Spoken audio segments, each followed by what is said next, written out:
Since age 10, Maestro Daniel Barenboim has led an international career as one of the world's preeminent musicians, having performed on virtually every major concert stage, both as a pianist and a conductor. Through his West Eastern Divan Orchestra, his work aims to foster, through the language of music, a spirit of compassion and understanding in a region of the world that is, as you know, scarred by conflict. Maestro Barenboim's humanitarian efforts have been widely acknowledged, and in 2007 he was named a United Nations Messenger of Peace, with a specific focus on promoting peace and tolerance. He's here with us today, and I would like first and foremost to ask him, what does it represent for you, Maestro, to be a UN Messenger of Peace? Why did you accept this appointment? Well, first of all, obviously it is a great honor, but for me even more important is it gives me the possibility to try and sensitivize the world, really, not only our region but the world, to the fact that this Israeli-Palestinian conflict, which torments me daily, has not been solved for so many years, and one has to ask ourselves why. Why is it that a conflict between two actually very intelligent people and with the help of the whole world has not been able to be solved?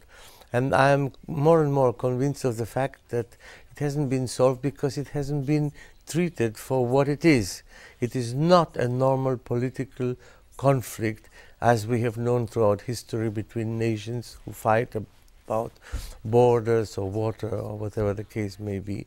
And this kind of conflict can be solved diplomatically, and when that doesn't work, militarily. The Israeli-Palestinian conflict is not a political conflict. It is a human conflict between two peoples that are deeply convinced that they have the right to live on the same little piece of earth. And therefore, the military solution is not an option. Yet, there are still quite a lot of people in the area who believe that the military option exists. If it is a human conflict, as I feel it, then it shows that the destinies of the two people, of the Israeli and Palestinian people, are inextricably linked, and therefore it has to be treated as a conflict that will be solved in such a way that it cannot be only good for one and bad for the other, but one that is equally good or equally bad for both. Maestro, you work with musicians, obviously, but I understand more especially with young musicians. Why do you think it's important to focus on youth? 85% of the Palestinian population is under 33 years old. 85%, which means the greatest investment that we can all do is exactly in the youth, in the hope for the future. And I believe that music, of course, is something that brings people together. The associations that music evokes are very much broader than the ones of language. You know, this is a table. Your association with the table might be different from mine. Maybe in my home when I was a child there was a round table, and yours it was square or rectangular, but it is a table. Music and words, literature uses the same word that we use every day to express love, hatred, to speak the truth, to lie, to corrupt, to invite generosity. Music's association is much wider and broader, and therefore has a more direct link to the subjectivity of each person. And I think this is why music, and I believe very strongly that every little baby that is born with a certain degree of musicality, with a certain musical talent, some greater than others, but everyone is born with a feeling for music, because music is something that is the closest to human nature. And I think this is what we have to develop. In 2008, we are celebrating the 60th anniversary of the Universal Declaration of Human Rights.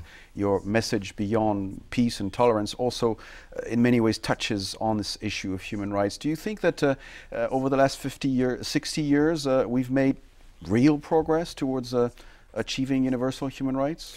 We have made a lot of progress.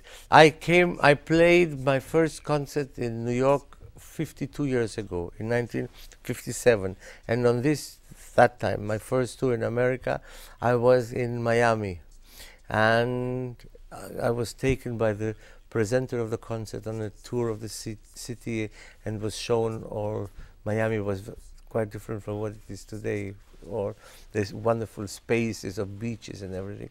And then he stopped in front of a golf club, and he said, go and read what is in the inscription. And I read, no Jews, no blacks, and no dogs allowed.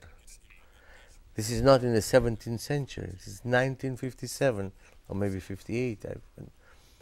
And now we have a black president-elect of the United States. I mean, this is a very big step forward. So in that respect, we have made a lot of progress. But in the sense of accepting the individuality and the right to live as it wishes of every people in the world, we haven't. Look how many conflicts there have been. Look at the role that the United States of America has played, what the Marshall Plan was for rebuilding Europe after the Second World War, and what has happened since in Chile, in Panama, in Vietnam, in Iraq, in Afghanistan. I don't want to make the United States the scapegoat for all these things, but the world has not made the necessary progress, I think, in accepting human rights means the right of the human being. And this is what I think we have to work on. Maestro Barenboim, thank you very much for being with us today, and thank you for sharing all around the world this message of peace and tolerance. Thank you very much.